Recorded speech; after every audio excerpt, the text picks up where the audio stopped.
തന്റെ പുത്രന്റെ വിവാഹ വിരുന്ന് സജ്ജമായി എന്ന് പറഞ്ഞ ക്ഷണിക്കപ്പെട്ടവരെ അയക്കുവാൻ ദൂതന്മാരെ വിടുന്ന രാജാവ്.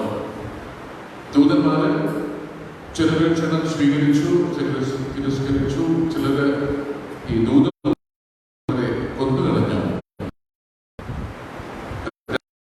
അദ്ദേഹം ദൂതന്മാരെ അയക്കുകയാണ്, നിങ്ങൾ വഴിയിൽ കാണുന്നവരെ, നേരത്തെ ക്ഷണിക്കപ്പെടാത്തവരെ ക്ഷണിച്ചുകൊണ്ടുവരിക എന്ന് പറഞ്ഞ് അവർ എല്ലാവരും വന്ന് പന്തി നിറഞ്ഞു. രാജാവ് വിവാഹതിഥികളെ കാണാൻ വേണ്ടി പന്തലിലേക്ക് വരണം, ഹോളിലേക്ക് വരണം. ഇസ്രായേൽ നാട്ടിലൊക്കെ വിവാഹ വിരുന്നിന് നിർബന്ധമാണ്. വിവാഹ വസ്ത്രം ധരിക്കാത്ത ഒരാളെ അവിടെ അച്ചാരിയിലേക്ക് വന്നിരിക്കുകയാണ്. അപ്പോൾ ക്ഷണിക്കപ്പെട്ടവരുടെ പാപങ്ങളൊന്നും അവരെ ചെയ്ത തെറ്റുകളൊന്നും രാജാവ് ഓർമ്മിക്കുന്നില്ല. എല്ലാവരെയും ക്ഷണിച്ചുകൊണ്ടുവരുവാൻ ആയിട്ടാണ് ദൂതന്മാരെ അയക്കുന്നത്. അവര് തന്റെ ദൂതന്മാരെ വടക്ക് വന്നെന്നോ കൊന്നുകളഞ്ഞെന്നോ ഒന്നും പറഞ്ഞില്ല. ഒന്നാമതും രണ്ടാമതും മൂന്നാമതുമൊക്കെ എല്ലാവരെയും വിളിക്കുവാനായിട്ട് രാജാവ് തയ്യാറായിരുന്നു.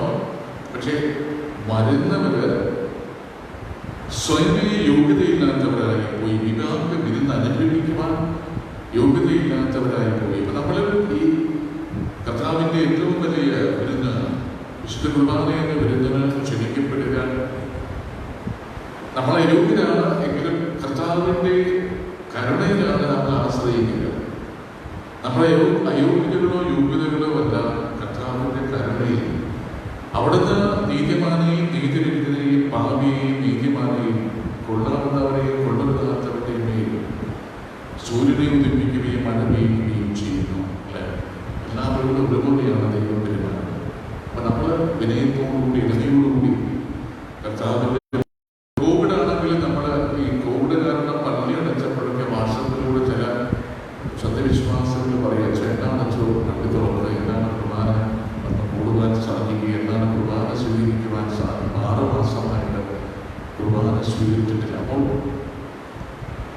വിഷമത്തോടുകൂടി കരച്ചിലോടുകൂടിയാണ് ചിലരൊക്കെ ആ വികാരം പ്രകടിപ്പിക്കുകയും കുർബാന ഉൾക്കൊള്ളുവാനൊക്കത്തില്ല, കുർബാന പങ്കെടുക്കുവാനൊക്കത്തില്ല, ഓൺലൈൻ വഴിയുള്ള കുർബാന പങ്കെടുത്തിട്ട് ഒന്നും ശരിയാകുന്നില്ല എന്നുള്ള വൈകാരിക ക്ഷോഭം പ്രകടിപ്പിക്കുന്ന ഒത്തിരി മനുഷ്യരുണ്ട്. അപ്പൊ ദൈവത്തിന്റെ ബലിയിൽ നേരിട്ട് വന്ന് പങ്കെടുക്കുവാൻ, കുർബാന സ്വീകരിക്കുവാൻ പറ്റാതായിട്ട് കരയുന്ന ശുദ്ധാത്മാക്കളായ മനുഷ്യർ നമുക്ക് ചുറ്റുമുണ്ട്.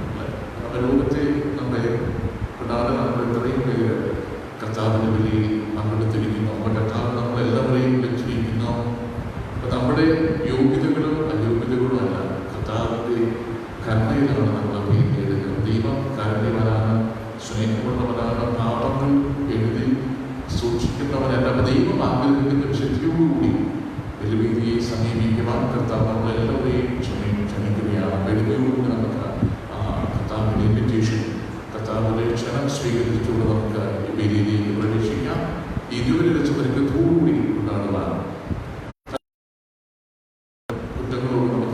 അവിടുത്തെ പാപബോധവും നമ്മൾ സ്വീകരിക്കാം. സർവശക്തനായ ദൈവത്തോട് സഹോദരരെ നിങ്ങളോടും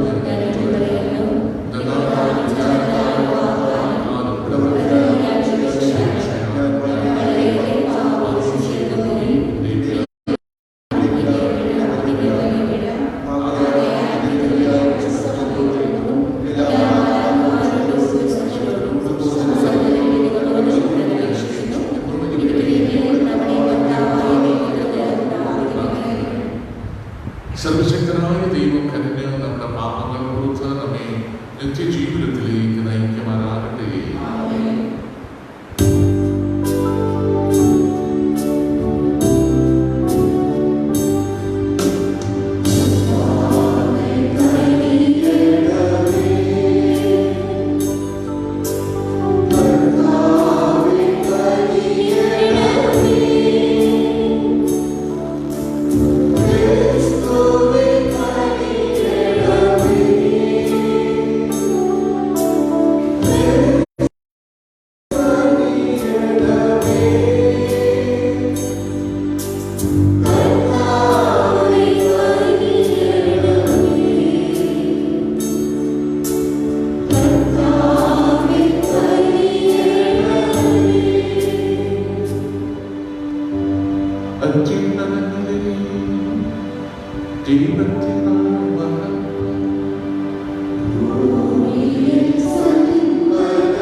പ്രവൃത്തികൾ നിരന്തരം ചെയ്യുവാൻ ഞങ്ങളെ ദൃഢചിത്തരാക്കുകയും ചെയ്യണമെന്ന് ഞങ്ങൾ പ്രാർത്ഥിക്കുന്നു.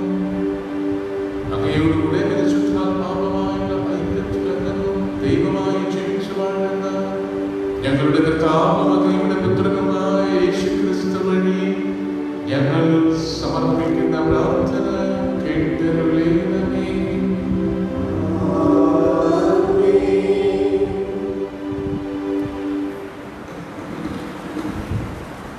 ഒന്നാം വായന ഏഷ്യാ പ്രവാചകന്റെ പുസ്തകത്തിൽ നിന്ന്. ഈ പർവ്വതത്തിൽ സർവ്വജനതകൾക്കും വേണ്ടി സൈന്യങ്ങളുടെ കർത്താവ് ഒരു വിരുന്നൊരുക്കും. മജ്ജയും കൊഴുപ്പും പറ്റിയ വിഭവങ്ങളും മേൽത്തരം വീഞ്ഞുമുള്ള വിരുന്ന്. സർവ്വജനതകളെയും മറച്ചിരിക്കുന്ന ആവരണം, ജനതകളുടെ മേൽ വിരിച്ചിരിക്കുന്ന മൂടുപടം ഈ പർവ്വതത്തിൽ വെച്ച് അവിടുന്ന് നീക്കിക്കളയും. അവിടുന്ന് മരണത്തെ എന്നേക്കുമായി ഗ്രസിക്കും. സകലരുടെയും കണ്ണീർ അവിടുന്ന് തുടച്ചു മാറ്റും. തൻ്റെ ജനത്തിൻ്റെ അവമാനം ഭൂമിയിൽ എല്ലായിടത്തു നിന്ന് അവിടുന്ന് നീക്കിക്കളയും. കർത്താവാണ് ഇത് അരുളി ചെയ്തിരിക്കുന്നത്. അന്നിങ്ങനെ പറയുന്നത് കേൾക്കും: ഇതാ നമ്മുടെ ദൈവം, നമ്മുടെ രക്ഷയുടെ പ്രത്യാശ, നാം അർപ്പിച്ച ദൈവം. ഇതാ കർത്താവ്, നാം അവിടത്തേക്ക് വേണ്ടിയാണ് കാത്തിരുന്നത്. അവിടുന്ന് നൽകുന്ന രക്ഷയിൽ നമുക്ക് സന്തോഷിച്ചുല്ലസിക്കാം. കർത്താവിൻ്റെ കരം ഈ പർവ്വതത്തിൽ വിശ്രമിക്കും. കർത്താവിൻ്റെ വചനം. കർത്താവിൻ്റെ ആലയത്തിൽ ഞാൻ എന്നേക്കും വസിക്കും. കർത്താവിൻ്റെ ആലയത്തിൽ ഞാൻ എന്നേക്കും വസിക്കും. കർത്താവാണ് എൻ്റെ ഇടയൻ, എനിക്കൊന്നിനും കുറവുണ്ടാവുകയില്ല. പച്ചയായ പുൽത്തകിടിയിൽ അവിടുന്ന് എനിക്ക് വിശ്രമമരുളുന്നു. പ്രശാന്തമായ ജലാശയത്തിലേക്ക് അവിടുന്ന് എന്നെ നയിക്കുന്നു. അവിടുന്ന് എനിക്ക് ഉന്മേഷം നൽകുന്നു.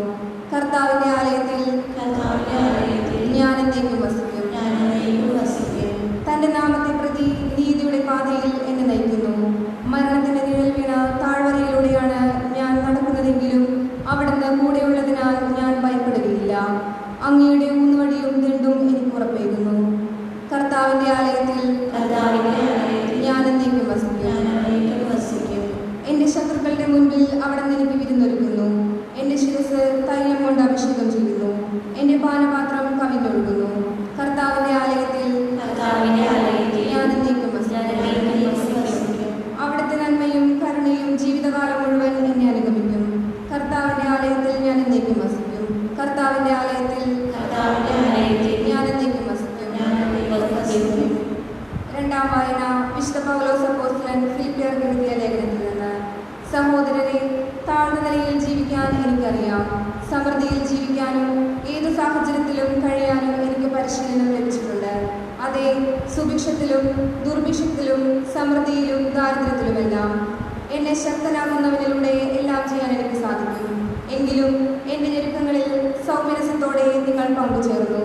എൻ്റെ ദൈവം തൻ്റെ മഹത്വത്തിൻ്റെ സമ്പന്നതയിൽ നിന്ന് യേശുക്രിസ്തു വഴി നിങ്ങൾക്ക് ആവശ്യമുള്ളതെല്ലാം നൽകും. നമ്മുടെ പിതാവായ ദൈവത്തിന് എന്നും എന്നേക്കും മഹത്വമുണ്ടായിരിക്കട്ടെ. ആമേൻ. കർത്താവിൻ്റെ വചനം.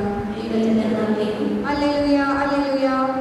ഏതു തരത്തിലുള്ള പ്രത്യാശയിലേക്കാണ് അവിടെ നിന്ന് വിളിച്ചിരിക്കുന്നതെന്ന് അറിയാനായി നമ്മുടെ കർത്താവായ യേശുക്രിസ്തുവിൻ്റെ പിതാവ് നമ്മുടെ ആന്തരിക നേത്രങ്ങളെ പ്രകാശിപ്പിക്കട്ടെ. ഹല്ലേലൂയ.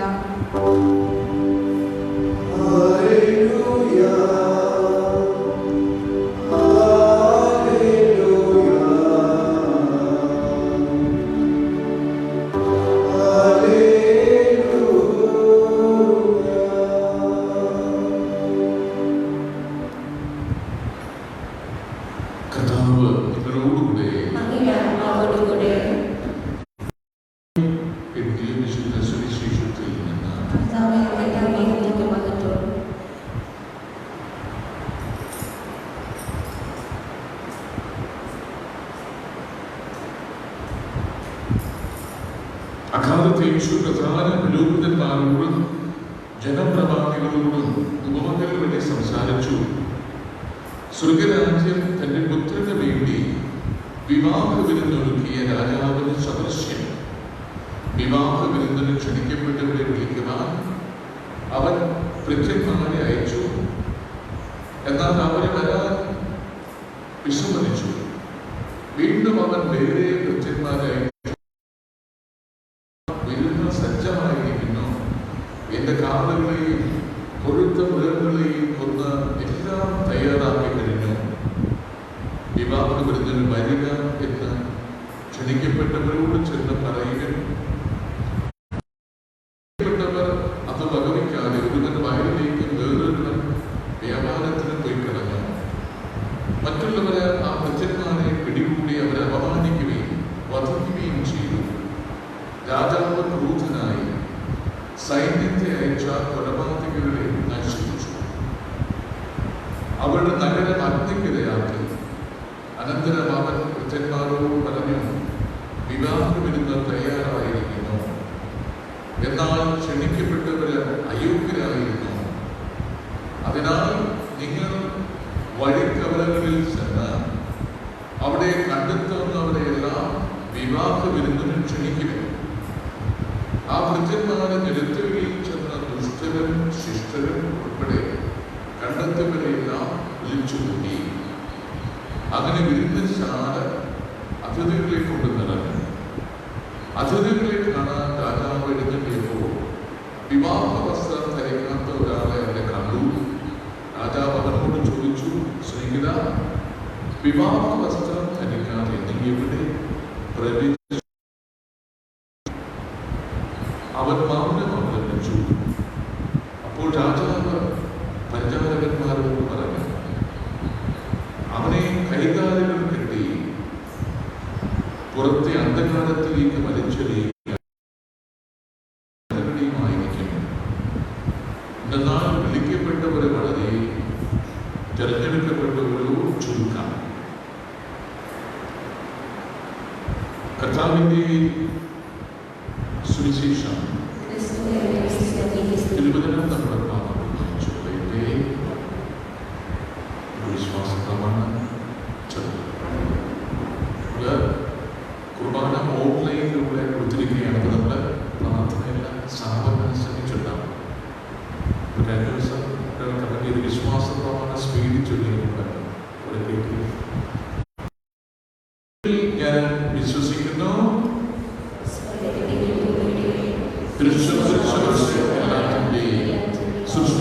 സർവശക്തനായ പിതാവിൽ ഞാൻ വിശ്വസിക്കുന്നു, ഏക കർത്താവ് ജാതനായ ഏക ദൈവപുത്രനും എല്ലാ യഹൂദർക്കും മുൻപ് പിതാവിൽ നിന്ന് ജനിച്ചവനുമായ യേശുക്രിസ്തുവിൽ ഞാൻ വിശ്വസിക്കുന്നു.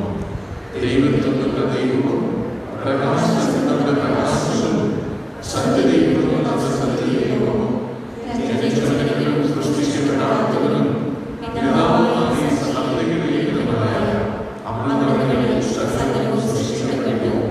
മനുഷ്യനായ നമുക്ക് വേണ്ടിയും നമ്മുടെ രക്ഷയ്ക്ക് വേണ്ടിയും അവിടുന്ന് സ്വർഗ്ഗത്തിൽ നിന്ന് പരിശുദ്ധാത്മാവാൽ കന്യകാമറിയത്തിൽ നിന്ന്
ശരീരം കർത്താവിന്റെ തിരുനാമത്തിൽ കൂടി നമുക്ക് അവിടെ നൽകിയിട്ടുള്ള നിരവധിയായ നന്മകളോട് കൂടി അനുസ്മരിച്ചുകൊണ്ട് നമുക്ക് അവിടെ പ്രാർത്ഥിക്കാം. നമ്മുടെ പരിശുദ്ധരായ ഫ്രാൻസിസ് മാർപ്പാപ്പയുടെ വരൂപദാനത്തിൽ ചെന്നാണ് വലിയൊരു സന്യാസികൾക്ക് എല്ലാ നന്നായ സഹോദരങ്ങൾക്കും അവിടെയെല്ലാം സേവനത്തിനായി പരമീകരിക്കപ്പെട്ടിരിക്കുന്ന എല്ലാ വിഭാഗ ജനങ്ങൾക്ക് വേണ്ടിയും കർത്താവിനോട് നമുക്ക് പ്രാർത്ഥിക്കാം.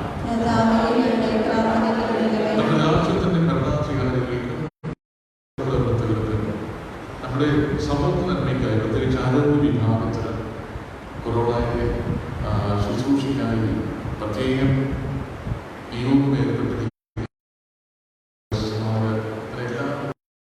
അവരുടെ ജീവിതത്തിൻ്റെ മനഃപൂർണ്ണമായി എല്ലാവരോട് ശുശ്രൂഷിക്കും. അവർക്ക് കൂടുതൽ കരുത്തും നല്ല മനസ്സും ഒക്കെ കൊടുക്കണം വേണ്ടി കർത്താവിനോട് നമുക്ക് പ്രാർത്ഥിക്കാം.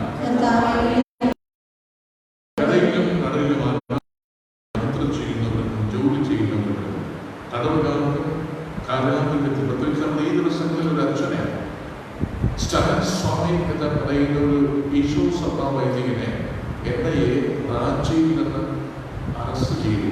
അധികം വർഷങ്ങളായിട്ട് റാഞ്ചിയിലെ ആദിവാസികളുടെ ഇടയിൽ ആദിവാസികൾക്ക് വിദ്യാഭ്യാസം കൊടുക്കുന്ന ഒരു അച്ഛനാണ്.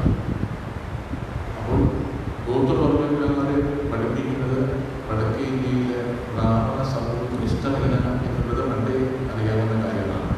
അപ്പോൾ അവർ അച്ഛൻ മാവോയിസ്റ്റ് എന്ന് പറഞ്ഞാൽ അറസ്റ്റ് ചെയ്തിരിക്കും.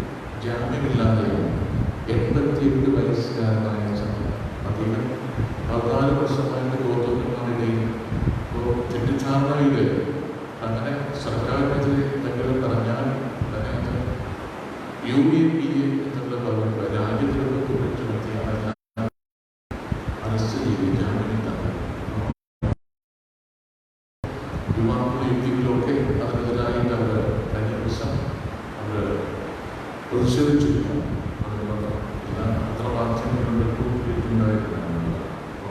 ഉന്നതത്തിന് വേണ്ടി സഭ കരുതലോടെ പ്രതികരിക്കുവാൻ സഹനമായിട്ട് സ്വീകരിക്കുവാനൊക്കെ അനുഗ്രഹിക്കണമെന്ന് പ്രത്യേകിച്ച് ഇന്ന് പെൺകുട്ടികളുടെ ദിനമായിട്ട് UN നിയോഗം വെച്ചിരിക്കുന്ന ഒരു സഭയാണ് പെൺകുട്ടികൾ. ഇന്ത്യയില് ഗർഭപാത്രത്തിൽ വെച്ചതിന്റെ കൊമ്പുകളെയോ എന്നൊക്കെയാ പറയുന്നത്. കേരളത്തിൽ പെൺകുഞ്ഞാണെന്ന് പറയുമ്പോൾ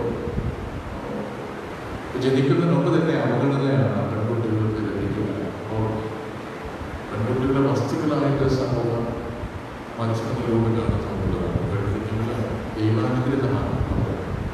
അപ്പോൾ പെൺകുഞ്ഞുങ്ങളാണെങ്കിൽ 5 പെൺകുഞ്ഞുങ്ങളെല്ലാവരും മനുഷ്യനെ ഞാൻ കഴിഞ്ഞ ദിവസം കണ്ടെത്തിയിരുന്നു. സന്തോഷത്തോടുകൂടി ഒരു സിനിമ അഭിനയിക്കുന്ന ഒരു മനുഷ്യൻ്റെ അദ്ദേഹത്തിന് 5 പെൺകുട്ടികളാണ്. അതിലൊരു പെൺകുട്ടി സിനിമയിൽ അഭിനയിച്ചിട്ടുണ്ട്. അപ്പോൾ പെൺകുട്ടികൾ ദൈവശാപമാണ് എന്ന് ഇപ്പോഴും വിശ്വസിക്കുന്ന മാതാപിതാക്കളുണ്ടാകുന്നത്.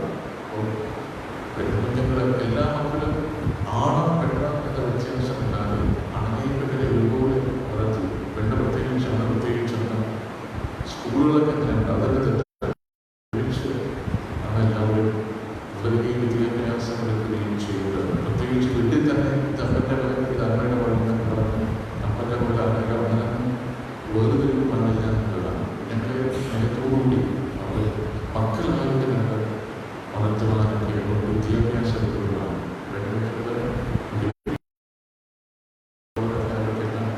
സ്വീകാര്യതയെ കൊടുക്കുവാനൊക്കെ എല്ലാ മാതാപിതാക്കളെയും അനുഗ്രഹിക്കണമെന്ന് താങ്കളോട് നമുക്ക് പ്രാർത്ഥിക്കാം.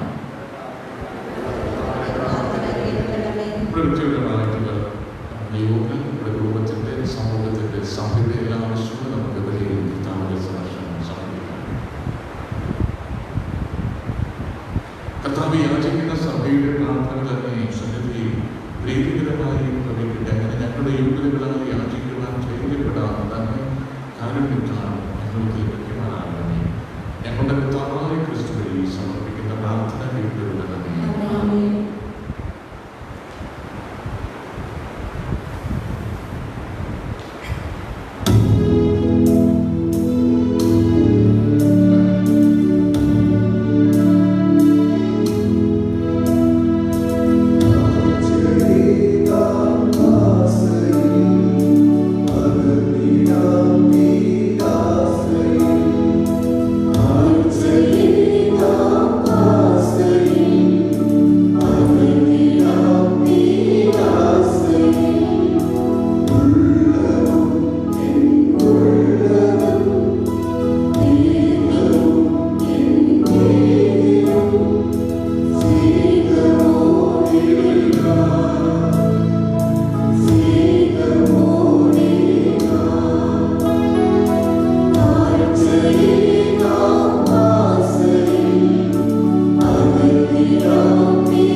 കർത്താവേ, സ്വതന്ത്ര മനസ്സോടെ അങ്ങേ ദാനങ്ങൾ ആദരിക്കുവാൻ അനുഗ്രഹിക്കണമേ എന്ന് ഞങ്ങൾ പ്രാർത്ഥിക്കുന്നു. അങ്ങനെ ഞങ്ങളെ ശുദ്ധീകരിക്കുന്ന അങ്ങേ കൃപയാൽ ഞങ്ങൾ ശുശ്രൂഷിക്കുന്ന അതേ രഹസ്യങ്ങൾ വഴി ഞങ്ങൾ നിർമ്മലരായി തീരുമാനമാകട്ടെ. ഞങ്ങളുടെ കർത്താവായ ക്രിസ്തു വഴി ഞങ്ങൾ സമർപ്പിക്കുന്ന പ്രാർത്ഥന കേട്ടരുളേണമേ. കർത്താവ് നിങ്ങളോടുകൂടെ. ഹൃദയങ്ങൾ ഉയർത്തി നമ്മുടെ കർത്താവായ ദൈവത്തിന് നന്ദി പ്രകാശിപ്പിക്കാം. കർത്താവേ, പരിശുദ്ധനായ പിതാവേ, സർവശക്തനും നിത്യനുമായ ദൈവമേ, എന്നും എപ്പോഴും അങ്ങേക്ക് ഞങ്ങൾ കൃതജ്ഞത അർപ്പിക്കുന്നത് യഥാർത്ഥത്തിൽ ഉചിതവും ന്യായവും യോഗ്യവും രക്ഷാ. എന്തെന്നാൽ പാപമൊഴികെ ഞങ്ങളുടെ സാദൃശ്യത്തിൽ ജീവിക്കുവാൻ അങ്ങ് തിരുമനസ്സായ രക്ഷകനെ തന്നെ ഞങ്ങൾക്ക് വേണ്ടി അയക്കുവാൻ തക്കവണ്ണം അങ്ങ് ലോകത്തെ അത്രമാത്രം കാരുണ്യപൂർവ്വം സ്നേഹിച്ചു. അങ്ങനെ പാപം ചെയ്തുകൊണ്ട് ഞങ്ങൾ നഷ്ടപ്പെടുത്തിയത് ആരുടെ അനുസരണം വഴി അങ്ങേ ദാനങ്ങളിലേക്ക് ഞങ്ങൾ പുനരുദ്ധരിക്കപ്പെട്ടുവോ ആ പുത്രനിൽ അങ്ങ് സ്നേഹിച്ചത് ഞങ്ങളെ ഞങ്ങളെ സ്നേഹിക്കുവാനിടയാക്കി. ആകയാൽ കർത്താവേ, എല്ലാ മാലാഖമാരോടും വിശുദ്ധരോടും ചേർന്ന് ആഹ്ലാദഭരിതരായി പ്രകീർത്തിച്ചുകൊണ്ട് ഞങ്ങളും അഭിരാമം ആചരിക്കുന്നു.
കർത്താവേ, സർവ്വവിശുദ്ധിയുടെയും ഉറവിടമായ അങ്ങ് സത്യമായും പരിശുദ്ധനാകുന്നു. ആകയാൽ അങ്ങേ ആത്മാവാൽ മഞ്ഞകളോടെ ഈ നാമങ്ങൾ പവിത്രമാകണമേ. അങ്ങനെ ഞങ്ങൾക്കായി ഇവ ഞങ്ങളുടെ കർത്താവായ യേശുക്രിസ്തുവിന്റെ ശരീരവും രക്തവുമായി തീരുമാനമാകട്ടെ.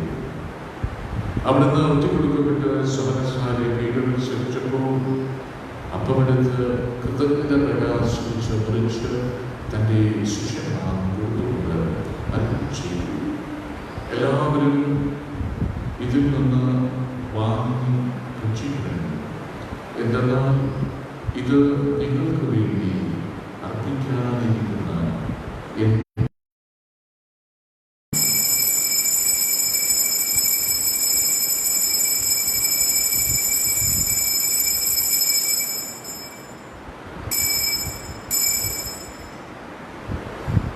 അപ്രകാരം കാലം കഴിഞ്ഞ് പാനപാത്രമെടുത്ത് വീണ്ടും അങ്ങേക്ക് കൃതജ്ഞത പ്രകാശിച്ച് തൻ്റെ ശിഷ്യന്മാർക്ക് കൊടുത്തുകൊണ്ട് ചെയ്തു, എല്ലാവരും വാങ്ങി ഇതിൽ നിന്ന് കുടിക്കുവിൻ.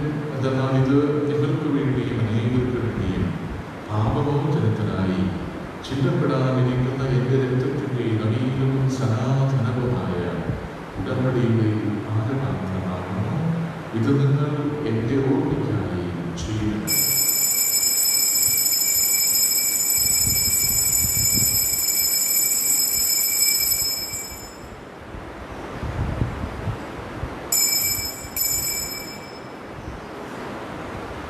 നമ്മുടെ വിശ്വാസത്തിന്റെ രഹസ്യം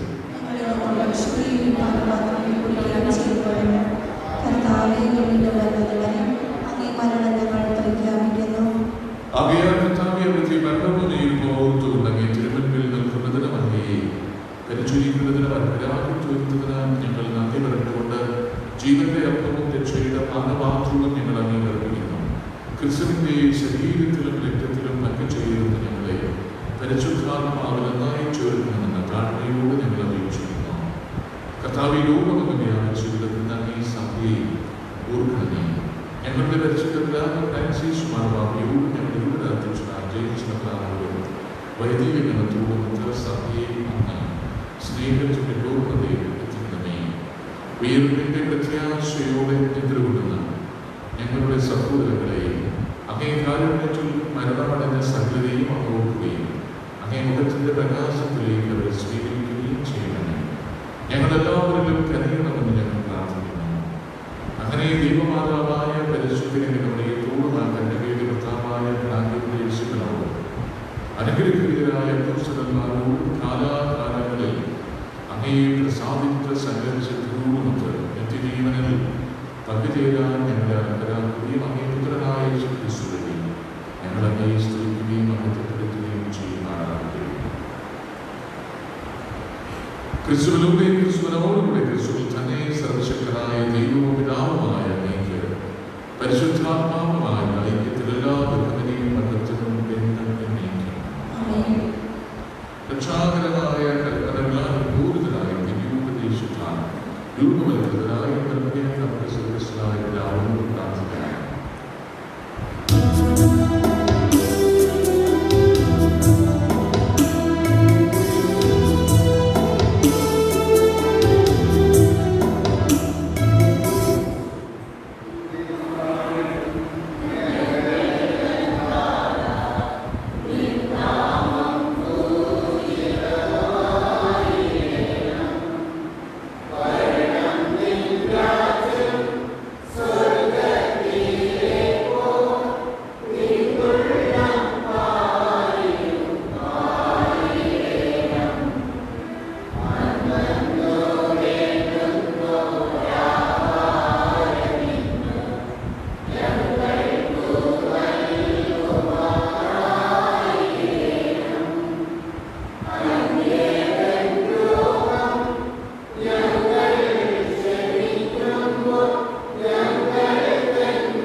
അങ്ങേ കരുണയുടെ സഹായത്താൽ ശക്തി പ്രാപിച്ച് ഞങ്ങളെപ്പോഴും പാപത്തിൽ നിന്ന് മോചിതരാകുകയും എല്ലാ വിപത്തുകളിൽ നിന്ന് സുരക്ഷിതരാകുകയും ചെയ്യുമാറാകട്ടെ.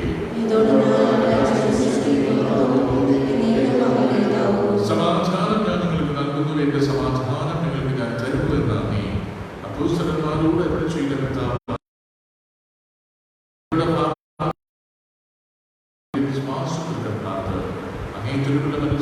സഭയ്ക്ക് സമാധാനവും ഐക്യവും നൽകാൻ കഴിയണമേ. എന്നും ജീവിക്കുകയും വാഴുകയും ചെയ്യുന്ന ഈ പ്രാർത്ഥന കേട്ടുകൊള്ളണമേ. കർത്താവിന്റെ സമാധാനം നിങ്ങളോടുകൂടെ ഉണ്ടായിരിക്കട്ടെ. നമുക്ക് പരസ്പരം സമാധാനം ആശംസിക്കാം.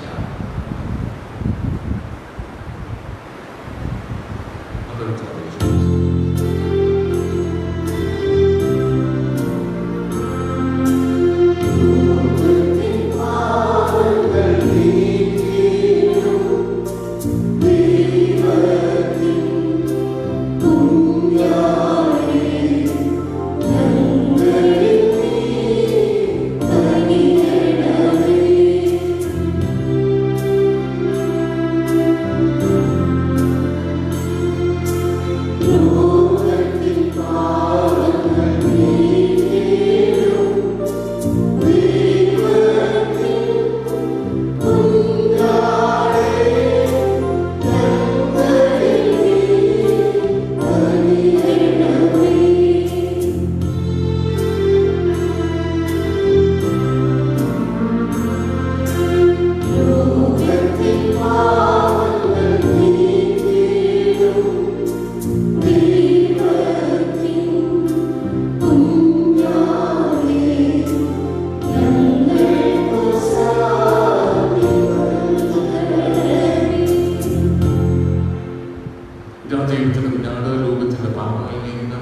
വീടുപക ചാരിയച്ചൻ വീട്ടിൽ സീനിയർ മിൽറ്റന്റെയും മുനിയച്ചന്റെയും മകൻ ജോസഫ് ഷൈമ, തമിഴ്നാട് തൂത്തുക്കുടി രൂപത ബർബര മാപുരം ശ്രീ ബർബര പള്ളിയിലുള്ള ജോത്തിന്റെയും നവീസ് ഗോപാലുടെയും മകൻ പെടോളി വിമാനത്തിനാകുന്നു.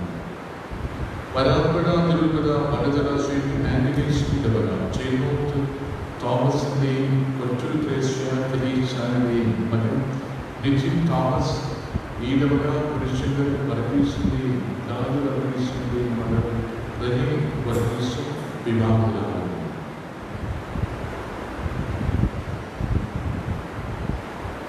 അടുത്ത കുർബാന 8:30 നമുക്ക് പ്രാർത്ഥിക്കാം.